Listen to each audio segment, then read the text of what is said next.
Hi friends, అందరికీ నమస్కారం. ఈరోజు మనం చికెన్ బిర్యానీ చేయబోతున్నాం, అది కూడా బీట్రూట్తో. సో ఫస్ట్ రోల్లో పచ్చిమిరపకాయలు, కొద్ది ఎల్లిపాయలు, ఒక 5 ఎల్లిపాయలు వేసుకొని దంచుకొని, బీట్రూట్ ఏదైతే పేస్ట్ లాగా చేసుకున్నా సరే కొద్దిగా వేయించుకొని పేస్ట్ లాగా చేసుకున్నా ఒకటే. చేసుకున్న తర్వాత వాటిలో కరివేపాకుతో సహా వాటిని యాడ్ చేసి కొద్దిగా ఉప్పు కూడా వేసుకొని దంచుకోవాలండి. మెత్తని పేస్ట్ లాగా అయితే చేసి పక్కన పెట్టుకోవాలి.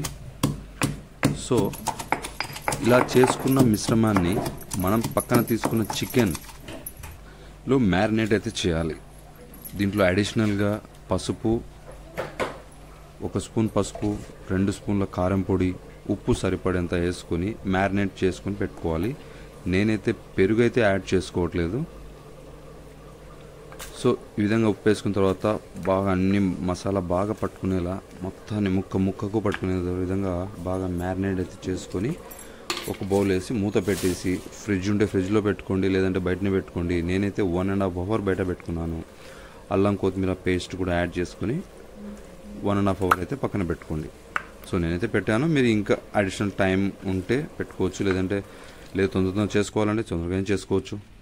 ఒక సైడ్ మనం 2 గ్లాసుల బియ్యం వాటికి పోసి నీళ్లు పోసి అందులో దాల్చిన చెక్క, రాతి పువ్వు, రాతి మొగ్గ, ఇవెల్లా ఎక్సెట్రా ఈ పోపు ఏవైతే మసాలా దినుసులు అయితే ఉన్నాయో అవెల్లా వేసేసి, కొత్తిమీర కూడా వేసి, కరివేపాకు వేసుకొని, పచ్చిమిరకాయలు వేసి, ఉప్పు తగినంత వేసుకొని, నెయ్యి వేసుకున్నాము. నెయ్యి వేసుకొని మీడియం సైజు అన్నం అవ్వాలి. అన్నం కూడా పలుకుగా, అంటే ఒక రకంగా, మరి పూర్తిగా అయితే కాకూడదు. సో ఈ విధంగా చేసుకున్న తర్వాత మూత పెట్టేసి అన్నాన్ని అయితే ఉడికించుకోవాలి. ఒక పక్క మనం మ్యారినేట్ చేసుకున్న చికెన్ ఏదైతే ఉందో వాటి కోసం ఉల్లిగడ్డలు కట్ చేసి కాస్త వేపుకున్న తర్వాత బ్రౌన్గా వచ్చిన తర్వాత పక్కకు తీసి పెట్టుకోవాలి. ఎందుకంటే రైస్ పైన డెకరేట్ చేయడానికి. సో ఎక్కువ క్వాంటిటీలో కూడా తీసుకోవచ్చు, బట్ నేనైతే తీసుకోలేదు.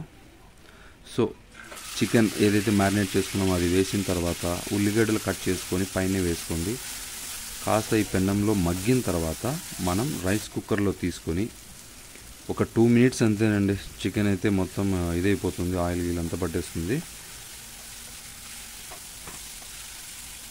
సో ఈ విధంగా చేసుకున్న తర్వాత ఒక 2 మినిట్స్ వరకు మగ్గబెట్టండి. ఆ తర్వాత ఫైనల్గా అన్నం కూడా అయిపోతుంది. సో మనం కుక్కర్లో అయితే తీసుకున్నాం. కుక్కర్లో చికెన్ వేసిన తర్వాత అది ఉడుకుతూ ఉండగానే మనం రైస్ అయితే అయిపోయింది. రైస్ను ఒక లేయర్గా మనమైతే కలర్గా చేయాలనుకోవట్లేదు కాబట్టి వైట్ రైస్గా కావాలనుకుంటున్నాం కాబట్టి అడుగున చికెన్ సంబంధించి ఉంది, పైన లేయర్గా వేసుకుంటూ రంగు అడిషనల్గా యాడ్ చేశాను. వద్దనుకుంటే వేసేది ఇది కుంకుమ పువ్వు వేసాను. మళ్ళీ లాస్ట్ ఫైనల్లో బ్రౌన్ రైస్ మనం ఏవైతే తీసి పెట్టుకున్నామో అవి కూడా వేసాము. ఇవేలా వేసుకున్న తర్వాత మూత పెట్టి 1.5 చీటీ, లేదంటే 1 చీటీ వచ్చినా చాలండి, లేదంటే 2 చీటీలు మినిమం. 2వ చీటీ వస్తుందనగా బంద్ చేసేయండి. నేను అలాగే చేశాను. రైస్ అయితే అడిగినాను. సో ఫ్రెండ్స్, ఇది మన చీటీ వచ్చింది కదా, 1.5 చీటీ అయితే వచ్చిందండి. చూడండి రైస్. నేను ఎక్స్ట్రా కోడిగుడ్లు కూడా యాడ్ చేశాను ఇందులో. కోడిగుడ్లు పెట్టేసాను. రైస్ అయితే సూపర్గా ఉంది. ఓకే ఫ్రెండ్స్, ఈ వీడియో మీకు నచ్చినట్లయితే లైక్ చేయండి, షేర్ చేయండి, కామెంట్ చేయండి, సబ్స్క్రైబ్ చేసుకోండి. గంట సింబల్ను కూడా మర్చిపోకండి ఫ్రెండ్స్. చాలా సింపుల్గా అండి బిర్యానీ. అంటే పెద్ద ఇది చేయాల్సిన అవసరం ఏం లేదు. సింపుల్గా చేసుకుని తినేచ్చు. Hi bye.